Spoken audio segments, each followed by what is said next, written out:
So shout out to Jaron Ennis, who finally finds an opponent for his July 13th fight to replace Cody Crowley.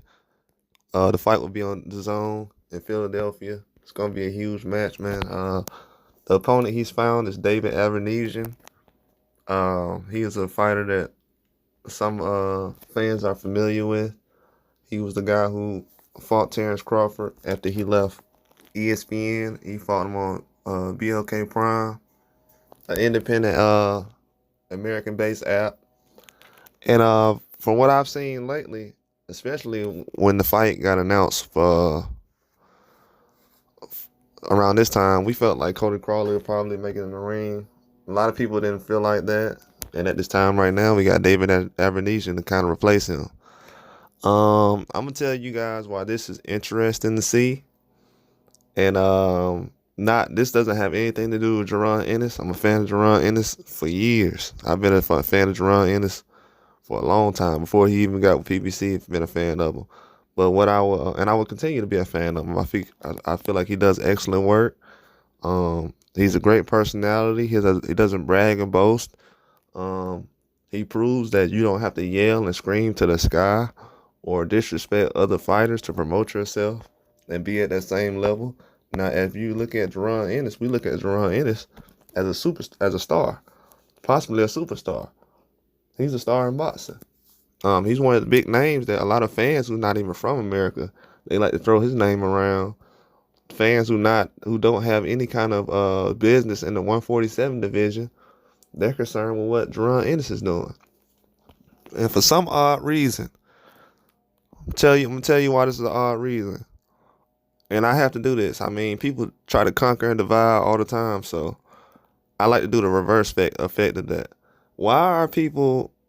I'm gonna tell you, people who are fans of Jaron Ennis around the time that Terrence Crawford was trying to fight David Avanesyan on BLK Prime. This is before the Earl Spence fight. A lot of people saying what Terrence Crawford was ducking Earl Spence around the time and Jaron Ennis. And also that he didn't fight anybody. A lot of fans in America, majority of the fans, most, said that David Avanesyan was a bum. He wasn't a good fighter, and he's not that excellent. And I hate to put this in this report, but I'm going to go ahead and do it because it goes to show that I'm a lot more smarter than those people are, because I felt like David Avanesyan was a good opponent, for a formidable opponent for anybody. Top 10, and he was making things happen. Now, my first choice was actually, no, I said David Avanesyan at first. Then I switched to Rashidi Ellis, but it was between those two guys. Didn't really think like Jen Suzuki was going to be somebody who would be an option, but as we see now, they have David Avanesyan. Now, mind you, these fans who were saying that Terrence Crawford was ducking and he fought David Avanesyan, a guy who wasn't that good, and why would he fight on BLK Prime? It was a waste of time, and blah blah blah blah blah.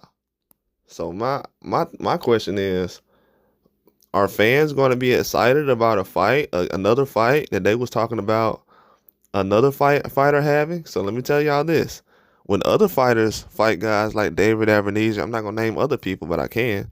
When their favorite fighters fight guys like David Avanesyan, someone who's not considered a top opponent, and I'm talking about the fans, not talking about the boxers.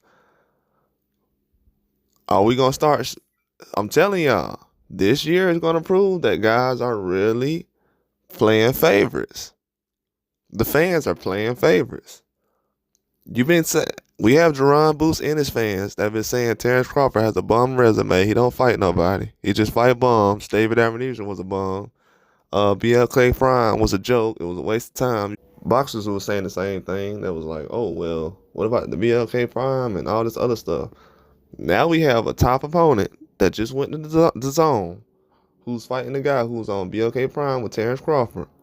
And now that goes to show that a lot of people could have actually went to BLK Prime and actually fought Terrence Crawford. I mean, we're fighting as common opponents. Not to say that Ennis, this is a late replacement. It has nothing to do with Ennis. I'm just talking about the business and the fanfare, the fans. Fans always want to disrespect other guys. So David Avanesyan wasn't nobody. He wasn't good enough for Terrence Crawford. But for other fighters, they'll consider Jaron Ennis him good enough. I think David Avanesyan is a great opponent for Jaron Ennis. I feel like it's one of the best that he can find right now, if not the best. But I'm saying, why would we disrespect Terrence Crawford, who's #1 pound for pound, for fighting a guy like David Avanesyan? Don't understand it. I never understood it. I still don't understand it. Like, how fighting a top 10 guy after just leaving ESPN? How is that kind of disrespecting the sport, or how does that uh put you in a position where you need to be disrespected? I don't understand that. But a lot of people felt like he didn't earn this and that, and he's trying to go around certain fighters that in fights that we want to see, and he's the reason why the fight's not happening. Now, mind you, Terrence Crawford was on BLK Prime. I bought the fight to watch David Avanesyan on BLK Prime. I got the receipt. I bought the fight. So I was supporting David Avanesyan and Terrence Crawford. I felt like David Avanesyan was a very good opponent. But majority of the fans, especially people who were fans of Jaron Ennis, they said that Terrence Crawford was ducking Jaron Ennis to fight David Avanesyan. Think about that. Fans said that Terrence Crawford ducked Jaron Ennis to fight David Avanesyan, and that David Avanesyan was not a good fighter and that he wasn't good at all. This exposes a lot. I'm telling y'all, the ducking stuff is going to bed this year. That's all I got. Like and subscribe.